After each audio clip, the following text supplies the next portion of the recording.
Everyone welcome और welcome back to my channel. So friends, आज मैं इस वीडियो में डिस्कस करने जा रही हूँ कि EMRS टीयर 2 में जो क्वेश्चन कम आंसर बुकलेट आया था वो एग्जैक्ट पैटर्न क्या था उसका, सो दैट जो लोग एग्ज़ाम में अपीयर नहीं हो पाए थे या नहीं जा पाए थे या जिनका नहीं हो पाया था EMRS में और KVS देने जा रहे हैं, सो दैट उनको थोड़ा सा बेनिफिट मिल जाए। बिकॉज एग्जैक्ट पैटर्न तो उन्हीं को पता है ना जिन्होंने एग्ज़ाम्स दे रखी है। ऑल्दो डिस्कशन हो रखी है यूट्यूब्स पे बहुत सारे वीडियोस में कि क्या पैटर्न था, बट एक ओवरव्यू लाइक लोगों को आइडिया नहीं होता। सो मैंने ट्राई किया है कि मैं इसमें थोड़ा सा डिस्कस कर दूँ सो दैट हेल्प हो जाएगी। तो देखो यहाँ पे ना मैंने इसमें एग्जैक्ट एग्ज़ाम के क्वेश्चन ही लिख रखे हैं जो पूछ रखे थे। तो ऐसा क्वेश्चन था ना, जैसे कि मैं TGT साइंस का एग्ज़ाम दी थी। तो TGT में ऐसा था कि फिज़िक्स का 5 क्वेश्चन था, केमिस्ट्री का 5 और बायोलॉजी का 5। ठीक है, तो एक ही क्वेश्चन मेरे को ऐसा था ना, लाइक फिजिक्स में कि एक क्वेश्चन 4 मार्क्स के थे। ठीक है, बाकी सब में ऐसे ही बाइफोकेशन था कि लाइक कोई 1 मार्कर था, कोई 2 मार्कर था, ऐसे करके क्वेश्चन था। बट फिजिक्स का एक ही न्यूमेरिकल था जिसमें इमेज का लाइक फाइंड करना था, नेचर एंड पोजीशन। तो उसमें ही था कि 4 मार्क्स का एक ही क्वेश्चन था। ठीक है, बाकी सब में ऐसे ही बाइफोकेशंस थे, कोई 2 मार्क्स के क्वेश्चन, 1 मार्क्स के क्वेश्चन। तो ऐसे स्पेस ना एग्जैक्टली ऐसे ही दिया था, जैसे 1 मार्कर और 2 मार्कर वाले जो क्वेश्चन थे उसमें 3 to 4 लाइन्स थे। ठीक है, 3 to 4 लाइन्स या 3 लाइन्स तो थे। 1 मार्कर में तो 3 से ज़्यादा, ना तो 3 से कम लाइन्स थे ना 3 से ज़्यादा थे 1 मार्क्स में। ठीक है, उसके बाद क्या है कि जो 4 मार्कर वाला एक क्वेश्चन था उसमें 5 to 6 लाइन्स दी हुई थी। तो ऐसा था ना कि जैसे हम अगर ट्राई भी करें कि उसमें डायग्राम्स ड्रॉ करने का, तो टू बी वेरी ऑनेस्ट उसमें ना स्पेस नहीं हो पा रहा था कि आप डायग्राम ड्रॉ कर पाओ। सो ऑल्दो मैंने उस क्वेश्चन में तो किया था डायग्राम ड्रॉ, जैसे इमेज का पोजीशन फाइंड करने के लिए जो भी रे डायग्राम बनाते हैं, तो मैंने कर दिया था। छोटू सा स्पेस था वहाँ पे, मेरे को मिल रहा था, वहाँ पे बच रहा था, तो मैंने कर दिया। बट ये देखो जैसे बायो का क्वेश्चन है ना, जो एक क्वेश्चन में ना 3 क्वेश्चंस इन्वॉल्व थे, ABC करके दिया था पार्ट वाइज। तो इस क्वेश्चन का आंसर जैसे देखो एग्जाम्स में मैं ऐसा फॉलो करती हूँ ना, जैसे स्ट्रेट फॉरवर्ड आंसर इसने पूछा ना, name 3 types of cells present in blood, तो मैं 3 सेल का नाम तो लिख दूंगी, बट मेरा ऐसा था ना कि मैं इसका फंक्शन भी शॉर्ट में लिख दूँ एक एक लाइन में, तो वो बेटर रहेगा। But when I try to write ना, तो मेरे पास स्पेस की कमी हुई और मैंने ना इस वाले स्पेस में भी थोड़ा सा लिख दिया। ठीक है, नीचे, बिकॉज मेरा स्पेस ख़त्म हो गया था। फिर लाइक 2-4 वर्ड ऐसा कुछ था जो मैंने नीचे लिखा था। अब मैं जब घर पे आई तो लिटरली जो आंसर बुकलेट था ना, जो उसके फ्रंट पेज पे ना कुछ लिखा हुआ था नोटिस कि हाँ आपको क्या रूल्स फॉलो करने हैं एग्जैक्ट पैटर्न का, जो भी। इतना पेशेंस नहीं था और ना ही मेरे को टाइम मिला था उतना कि मैं उसको पढ़ पाऊँ। मुझे ऐसा लगा ना कि इतना लेंदी लेंदी से अगर मैं पढ़ने बैठ गई ना, तो फिर तो वो मैं क्वेश्चन ही नहीं कर पाऊँगी। तो मैंने ना उसमें पढ़ा ही नहीं कि इंस्ट्रक्शंस प्रॉपर क्या ही फॉलो करना है उस पर। ठीक है, तो वो इंस्ट्रक्शन मैं नहीं पढ़ पाई, तो मुझे पता नहीं चला कि इसके बीच में लिखना है। ऑल्दो स्पेस प्रोवाइडेड है उतना ही में लिखना है, ये तो हमारे उस पर एडमिट कार्ड पे भी लिखा हुआ है। बट ठीक है, मैंने लिख दिया। पता नहीं उस पर मार्क्स कटेंगे या क्या होंगे, I don't know. But next exam में आई विल ट्राई कि मैं ऐसा गलती ना करूँ, और आई विल से कि आप भी मत करना। सो ऐसा था कि आप ना क्वेश्चन का आंसर लिखना शुरू कर रहे हो, फिर वहीं ख़त्म ही हो जाता है स्पेस, ऐसा होता है। तो बहुत आपको कंट्रोल वे में आंसर करना पड़ेगा एग्ज़ाम हॉल में।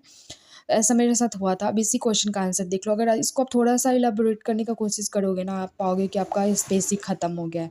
तो मेरे साथ ऐसा हो रहा था बहुत जगह पे। मैंने डायग्राम्स भी ड्रॉ करने की कोशिश करी थी कि जहाँ पे एटलीस्ट बायोलॉजी में देखो जैसे स्ट्राइएटेड और स्मूथ मसल का है, तो मैंने सोचा था छोटू सा स्पेस में ना मैं वहाँ पे, जैसे यहाँ पे है ना, तो यहाँ साइड में कहीं पे कर दूँगी ड्रॉ, बट वो नहीं हो पाया। डायग्राम्स का कोई स्कोप ही नहीं बन रहा था। तो एग्जैक्टली ऐसे ही पैटर्न था, और आई गेस कि केवी का एग्जैक्ट क्वेश्चन का पैटर्न क्या रहेगा, लाइक ऐसे ही पूछेंगे नहीं पूछेंगे वो तो नहीं पता। बट हाँ, आई थिंक कि पेपर का जो आंसर राइटिंग का जो फॉर्मेट है ना, जैसे इन्होंने लाइंस दे रखी क्वेश्चन, आई थिंक कि उसमें भी ऐसा ही होगा। तो प्लीज़ आप लोग इस टाइप के फॉर्मेट पे ना आप लोग प्रैक्टिस कर लेना, सो दैट एग्जाम्स में आपको स्पेस की कमी ना हो। बहुत ज़्यादा स्पेस की कमी मुझे महसूस हो, इसलिए मैंने सोचा एक बार बता देती हूँ।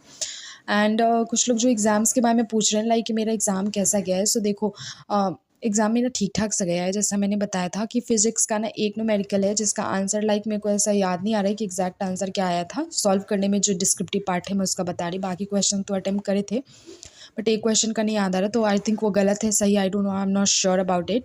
बट हाँ, उसके बाद केमिस्ट्री में ऐसा था ना कि वो बेकिंग सोडा वाला जो क्वेश्चन आया था उसमें मैंने बस बेकिंग सोडा का फॉर्मूला लिखा है, बाकी प्रोसेस क्या था नहीं था। मैं लिटरली पूरा ब्लैंक आउट हो गई एग्जाम हॉल में, ऑल्दो मैंने अच्छे से पढ़ रखा था। बट पता नहीं वो एग्ज़ाम में मैं बहुत ज़्यादा पैनिक कर जाती हूँ ना, मेरे को इशू है, थोड़ा पैनिक कर जाती हूँ मैं ऑलवेज़ एग्जाम हॉल में बैठने के बाद पैनिक करती हूँ। तो उस कंडीशन में मैं पूरा ब्लैंक ही हो गई कि क्या था, मेरे को लिटरली याद नहीं आ रहा था। तो मैंने उस क्वेश्चन में लाइक 4 मार्क्स के हैं ना, तो उसमें मेरे को मुश्किल से 1 नंबर भी मिल जाए या D नंबर, तो बहुत ही है।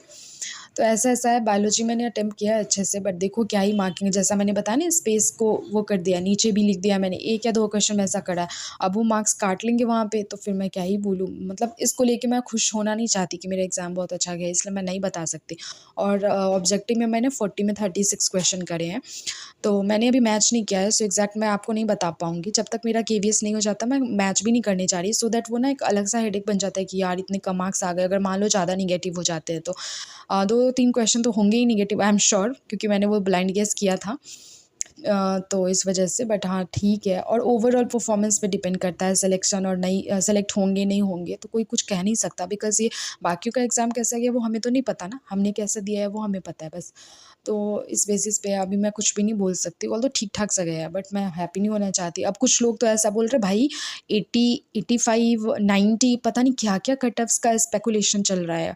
किसी भी एग्ज़ाम में आपने सुना ही क्या कि 100% में 90% कट ऑफ जा सकता है? I never heard about it.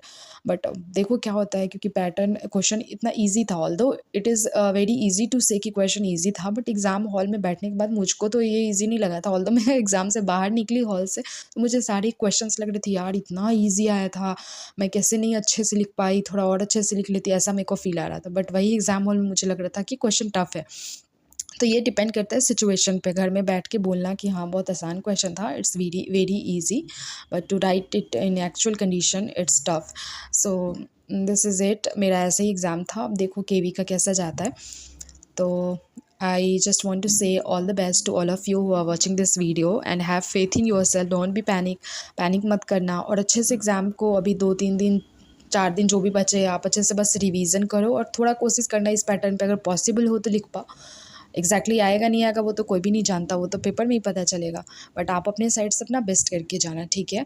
So this is it for today, thanks for watching, and do like share and subscribe, all the best, bye bye.